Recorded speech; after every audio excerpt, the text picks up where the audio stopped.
Forged in war, saved by love. An alien's journey with a human. The warrior's silence. Nyx's valor watched the battle unfold from the command deck of the Astral Dominion warship Eternal Dusk.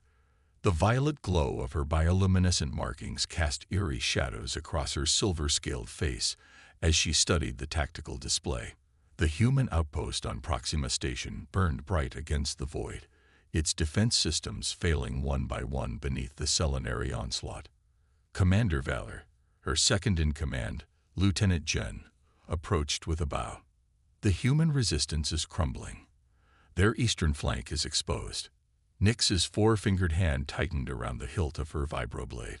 Prepare the drop pods. I will lead the final assault myself. For 15 cycles, the war between the Selenary of the Astral Dominion and the humans of the Terran Alliance had consumed the Outer Rim. 15 cycles since the humans had violated the sacred moons of Selena Prime, harvesting the precious luminate crystals that sustain Nyx's people. 15 cycles of bloodshed that had transformed Nyx from a scholar of stellar harmonics into the most feared battlefield commander in the Dominion fleet. The drop pod shuddered as it pierced Proxima Station's atmosphere. Inside, Nyx and her elite strike team prepared for combat, checking their adaptive armor and energy weapons with practiced precision. None spoke. They didn't need to. Each warrior had served under her command for at least 10 cycles. They knew what was expected, victory or death. Planetfall in 30 seconds, the pod's AI announced, its voice emotionless and cold. Nyx closed her inner eyelids, entering the brief meditative state that all Selenari warriors used before battle. Her mind cleared, her senses heightened, her purpose crystallized. For the Dominion, for Selena Prime, for the Fallen. The pod crashed through the station's outer defense perimeter, its reinforced hull absorbing the impact. The doors blasted open, and Nyx led her team into chaos. The air was thick with smoke and the scent of ionized particles. Alarms blared as emergency systems fought to contain the damage inflicted by the Dominion fleet. Eastern sector secure, Lieutenant Jen reported through the combat neural link. Moving to the command center.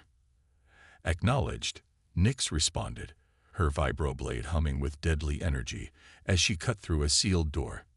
Secondary teams converge on the power core. The humans fought desperately, but they were outmatched. Nyx moved like shadow and light combined, her enhanced reflexes making her nearly impossible to track. Her vibroblade sliced through armor and flesh with equal ease, leaving a trail of fallen soldiers in her wake. It was at the entrance to the station's medical bay that everything changed. The explosion caught her by surprise, a last-ditch trap set by retreating human forces. The blast threw her against a reinforced wall, the impact cracking her adaptive armor and sending shards of metal deep into her side. Pain lanced through her body, but it was the secondary detonation that truly did the damage, collapsing the corridor and separating her from her team. Commander. Jen's voice crackled through the damaged neural link. Report status. Nyx tried to respond, but blood filled her throat. Her vision blurred as the station's artificial gravity fluctuated, making the world spin around her. Through the haze of pain, she saw the medical bay doors slide open. A human emerge, weapon drawn. Female, short dark hair streaked with gray, wearing the white and blue uniform of a Terran Alliance medic. Nyx tried to raise her vibroblade, but her arm wouldn't respond. This was it then. An inglorious end after so many victories. Don't move, the human said, her voice firm but calm as she approached cautiously. You've got shrapnel embedded in your thoracic cavity. Nyx bared her sharp teeth in defiance. Finish it, human. I will not surrender. The medic ignored the threat, holstering her weapon and kneeling beside the fallen commander. I'm Dr. Tillia Reed, and I have no intention of killing you. Then you're a fool, Nyx hissed, violet blood seeping through the cracks in her armor.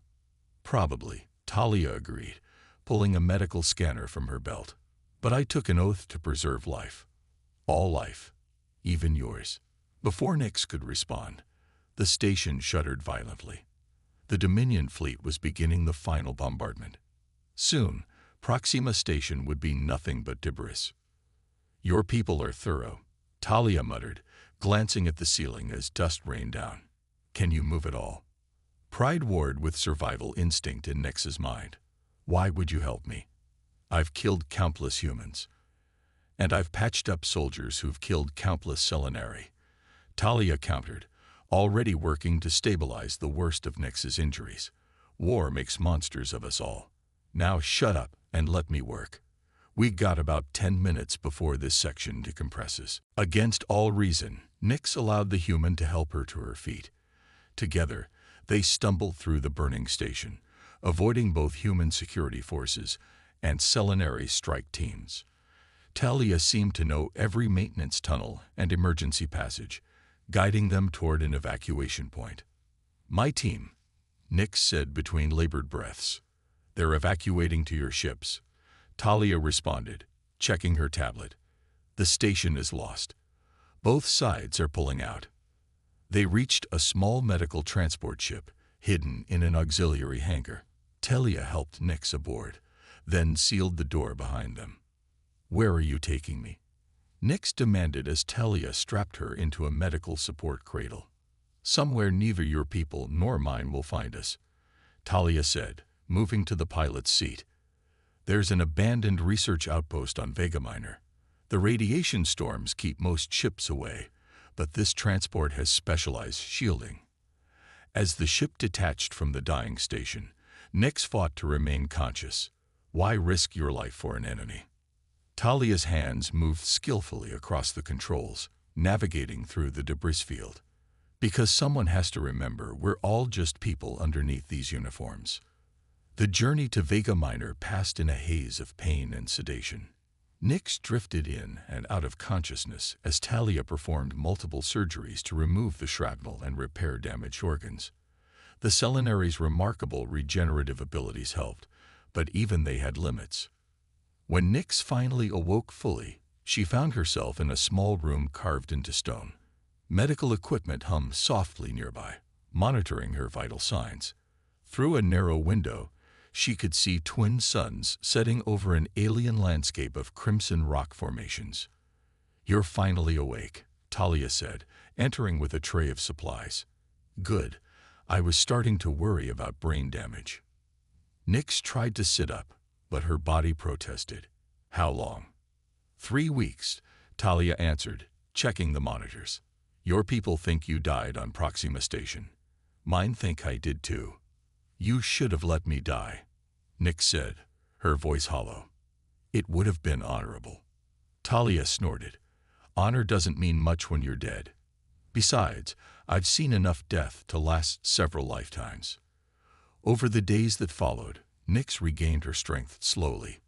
The outpost was small but well-equipped, with solar generators providing power and hydroponics supplying food. Talia had clearly prepared it as a refuge long before their arrival. At first, Nyx maintained her distance, watching the human with suspicion. But as weeks turned into months, curiosity overcame hostility. "Why did you become a medic?"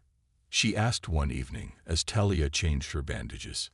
Talia's hands paused briefly. "My parents were colonists on Argus IV. I was 10 when the Dominion ships came." Nyx went still. Argus IV had been one of the first human colonies targeted after the desecration of Selena Prime. No survivors had been reported. "I hid in a drainage pipe for 3 days," Talia continued, her voice detached. "When the Terran Alliance rescue teams finally arrived, a medic found me. He saved my life, gave me purpose.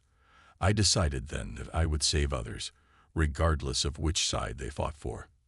"My brother died defending Selena Prime," Nyx said after a long silence. "He was a crystal harmonist, not a warrior. He never stood a chance against the human mining drones." Their eyes met across the divide of war, two enemies connected by shared grief. "Does it ever end?" Talia asked softly. "This cycle of vengeance?" Nyx looked away. "Our histories teach that it does not. But histories are written by those who survive, not those who find peace. As the twin suns disappeared below the horizon, casting the room in shadows, Nyx felt something shifting within her, a questioning of beliefs once held absolute. For the first time in 15 cycles, the warrior's mind knew silence, free from the constant drumbeat of duty and revenge. In that silence, new possibilities began to form. Whispers of peace. The seasons changed on Vega Minor, the harsh crimson landscape softening as native vegetation bloomed during the brief wet season. Inside the abandoned research outpost, another transformation was taking place. Nyx stood at the edge of the plateau, her silver scales catching the light of dawn. 6 months had passed since Proxima Station. 6 months since a human medic had saved her life and challenged everything she believed. Beautiful, isn't it? Talia appeared beside her, offering a container of synthesized protein. Nyx accepted it with a nod. Different from my world. Selena Prime is all crystalline forests and bioluminescent oceans. I'd like to see that someday, Talia said, settling beside her, without having to dodge plasma cannons, preferably. A smile, once rare, now increasingly common, crossed Nyx's face. The central grove during the lunar alignment would leave even a human speechless. 3 moons rising simultaneously, their light refracting through the crystal canopy. They sat in companionable silence, watching as flying creatures emerged from cliff dwellings to catch the morning thermals. These quiet moments had become routine, a respite from the work that occupied most of their days. Inside the outpost, the main chamber had been transformed into a communications hub. Salvaged equipment from the medical transport combined with Nyx's knowledge of selenary encryption protocols had allowed them to monitor both sides of the ongoing conflict undetected. The Dominion fleet is amassing near Epsilon Sector, Nyx observed when they returned to the monitors, and your alliance is reinforcing their positions at Junction 9. Talia frowned at the tactical displays. They're preparing for another major engagement. Casualties will be high on both sides. Always the medic, Nyx said, though there was no mockery in her tone. Even now, you think of those who will need healing. And you? What does the fearsome Commander Valor think when she sees these battle preparations? Nyx's bioluminescent markings dimmed as she considered the question. I see waste. Resources, lives, potential, all sacrificed to a conflict whose original purpose has been lost to generations of hatred. You wouldn't have said that 6 months ago, Talia noted. 6 months ago, I knew only what I had been taught, Nyx replied. That humans were destroyers, desecrators of sacred sites, unworthy of consideration. Talia's hand, so different from her own 4-fingered one, rested briefly on her arm. And now I understand why the ancient texts speak of perspective as both gift and curse. To see through another's eyes is to question one's own vision. Their conversation was interrupted by an alert from the perimeter sensors. Nyx moved swiftly to the security console, her warrior instincts instantly alert. Dominion scout vessel, she reported, enhancing the image. Hunter class, designed for tracking and recovery. Talia joined her, expression grim. Their searching patterns suggest they're looking for something specific. Not something. Someone. Nyx straightened, her markings pulsing with increasing intensity. The beacon in my commander's insignia. It must still be emitting on subspace frequencies despite the damage. I thought you said it was destroyed in the explosion. Apparently not completely. Nyx began shutting down non-essential systems. We need to move quickly. A hunter class means Pathfinder units won't be far behind. They worked in practiced coordination, gathering only what was necessary. Medical supplies, communication equipment, survival gear. Months of coexistence had taught them each other's rhythms and priorities. As Talia prepared the small rover for their escape into the deeper canyons, Nyx hesitated at the communications array. We could warn them, she said quietly. Both sides. Tell them what's coming. Talia paused. They'd never believe a transmission from unknown coordinates, and it would give away our position. Not if we use the right channels. Nyx's fingers flew across the controls, accessing encrypted frequencies she had once used to direct Dominion fleets. A tactical assessment from a presumed dead commander might be dismissed as false intelligence, but it will introduce doubt. Understanding dawned on Talia's face, and you think your replacement would reconsider their strategy if there's doubt. Commander Vrex is cautious by nature. Even the possibility of a trap would force a reassessment. Nix composed the message carefully, including details only a Dominion commander would know. "What about my side?" Talia asked. "Your Alliance communication protocols are less sophisticated, but I've learned enough to bypass basic authentication." Nix stepped aside, allowing Talia access to the console. A medical emergency alert might delay deployment of frontline units. Together, they sent their warnings into the void, knowing it was a small gesture against the vast machinery of war, but unable to remain silent. The rover carried them deep into the canyon system as the first Pathfinder units entered the planet's atmosphere. Nix guided them through labyrinthine passages, her natural selenary night vision allowing them to travel even as darkness fell. "They'll find the outpost by morning," she said as they established a new camp beneath an overhanging cliff. "But the radiation storms should mask our trail if we keep moving." Talia nodded, activating the portable shield generator that would protect them from the worst of the elements. "You know they won't stop looking. Either side. We've both been labeled as traitors by now." "Does that bother you?" Nix asked, genuinely curious. "Being called a traitor for refusing to hate?" Talia smiled sadly. "No. What bothers me is knowing how many more will die because they never had the chance to see what we've seen." In the days that followed, they stayed one step ahead of the Dominion search parties, moving only at night and using natural formations to shield them from orbital scans. Each evening, they would risk brief connections to the communication networks, gathering intelligence and occasionally planting misleading information to redirect the searchers. It was during one such connection that they intercepted the news. The anticipated major battle had not occurred. Both sides had pulled back from their positions, citing strategic reconsiderations. "It worked," Talia said, disbelief coloring her voice. "They actually listened." "They acted out of caution, not understanding," Nix corrected her. "But it bought time. Lives were spared, if only temporarily." The realization crystallized between them, a possibility neither had seriously considered until that moment. "What if we could do more?" Talia asked, giving voice to their shared thought. "Not just warnings about specific battles, but something bigger." Nix's markings pulsed with increasing brightness as her mind raced through implications. The personal logs of Commander Valor, transmitted across all channels. The observations of Dr. Reed, detailing the similarities between our peoples despite our differences. "Truth as a weapon against hatred," Talia said softly. "A dangerous weapon," Nix cautioned. "One that would make us targets for extremists on both sides." Their eyes met in perfect understanding. The choice before them was clear: continue running, surviving day to day, or risk everything for the chance to effect real change. The decision, when it came, felt inevitable. Over the following weeks, they prepared their message. Not propaganda or simplified pleas for peace, but their honest experiences.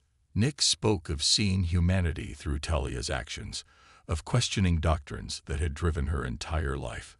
Talia described the compassion she had discovered in a supposedly heartless enemy.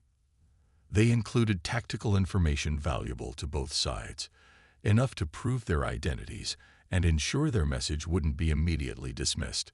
The transmission station they chose was automated, one of many relay points scattered across neutral territories. Approaching it meant leaving the relative safety of the canyons, exposing themselves to detection. "The search has intensified," Nix observed as they studied the sensor readings from the ridge overlooking the relay station. "Dominion Command must have intercepted fragments of our preparations." Talia adjusted her environment suit, checking the seals one final time. "How long will you need once we're inside?" 3 minutes to override the security protocols. Another 2 to upload our complete message, and set it for delayed distribution across all networks. The plan was simple by necessity. Talia would create a diversion at the auxiliary power station while Nyx, with her superior speed and technical knowledge, would handle the transmission. If this works, Talia said as they prepared to separate, it still might not change anything. People cling to their hatred. Some do, Nyx agreed, but others simply need permission to question. We can give them that, at least. They clasped forearms in the traditional selenary gesture of battle companions. No further words were necessary. The diversion worked perfectly, perhaps too perfectly. The explosion at the power station drew immediate attention, Pathfinder units converging on Talia's position as Nyx slipped into the main facility. Her fingers flew across the controls, bypassing security measures and preparing their message for transmission. Through their secure channel, she heard Talia's labored breathing as she evaded capture, drawing the pursuers further from the relay station. 30 seconds more, Nyx promised, finalizing the encryption that would prevent the message from being stopped once initiated. You might want to hurry, Talia responded, her voice tight with pain. I've picked up some unwanted company. The upload completed just as alarms sounded throughout the facility. Nyx activated the distribution sequence and turned to leave, only to find her exit blocked by 3 Pathfinders, their weapons aimed at her heart. Commander Valor, the lead unit said, his voice cold with disgust. You have been declared void claimed by the High Council. Your name has been struck from the ancestral records. Nyx's hands moved slowly away from her vibroblade. Then I am already dead in the eyes of the Dominion. It makes little difference what happens next. Your human accomplice is being pursued, another Pathfinder reported. She will not escape. Fear gripped Nyx's heart, not for herself but for Talia. In that moment, Commander Valor, the ruthless warrior who had led countless successful campaigns, made her final tactical decision. The human is irrelevant, she said, forcing contempt into her voice. A tool I used to access Terran networks. She knows nothing of value. The lead Pathfinder studied her, suspicion clear in his stance. You expect us to believe you aligned with a human for tactical advantage. I expect you to remember who I am, Nyx replied, straightening to her full height. I have served the Dominion since before you completed your first molt. Everything I have done has been in service to our people. The momentary hesitation was all she needed. Her hand flashed to her belt, activating the compact EMP device she had prepared for this contingency. The Pathfinder's systems shorted out simultaneously, giving her precious seconds to escape. Outside, the landscape was chaos. Security drones filled the air while ground units established a perimeter. Through it all, Nyx moved like a shadow, her years of combat experience guiding each step. Her goal was not escape. That possibility had vanished the moment they committed to their plan. Her goal was to reach Talia. She found the human medic pinned down behind a rock formation, wounded but still fighting. Blood stained Talia's environment suit where a particle beam had grazed her shoulder. You should have gone for the extraction point, Nyx said, applying emergency sealant to the wound. Talia grimaced. And miss all this excitement? Never. Her expression grew serious. Did it work? The transmission? Nyx nodded. It's done. In 12 hours, every communication system in 3 sectors will carry our message. Their moment of triumph was cut short as a precision strike hit nearby, showering them with debris. The perimeter was closing in. They'll take you alive if they can, Talia said, understanding the Dominion protocols, to make an example of you. And you as well, Nyx replied grimly. The Alliance has its own methods for dealing with those it considers traitors. They looked at each other, 2 warriors from opposite sides who had found something more valuable than the cause they had once served. No matter what happens next, Talia said softly, this was worth it. Nyx's markings pulsed in agreement. In my culture, we believe that actions echo across the stars, that nothing truly ends. I like that thought, Talia said, readying herself as the enemy forces closed in. Echoes across the stars. The final stand of Commander Nix Valor and Dr. Talia Reid became legend on both sides of the conflict, not because they escaped, for they did not, but because their message did. It spread across networks and between worlds, impossible to contain once released. Some dismissed it as propaganda or fiction. Others, particularly younger soldiers with less investment in the cycle of vengeance, began to question. Small at first, then growing. Conversations in mess halls and barracks, questions raised in strategy meetings, doubts expressed in private communications. 3 years later, the first tentative peace talks were held on neutral ground. Representatives from both sides cited new perspectives as motivation for the diplomatic effort. Among the documents in their preparations were transcripts of a transmission from 2 presumed traitors who had seen beyond the boundaries of their birth. On Vega Minor, near the abandoned research outpost where it all began, a simple marker stands on the plateau overlooking the canyons. It bears no names, only a phrase in both human and selenary script. Echoes across the stars never truly fade. Each season, new visitors find their way there, sometimes human, sometimes selenary, occasionally both together. They leave small tokens, crystals from Selena Prime, medical insignia from Alliance outposts, personal items of significance. A reminder that even in the vastness of space, individual choices can create ripples that eventually become waves.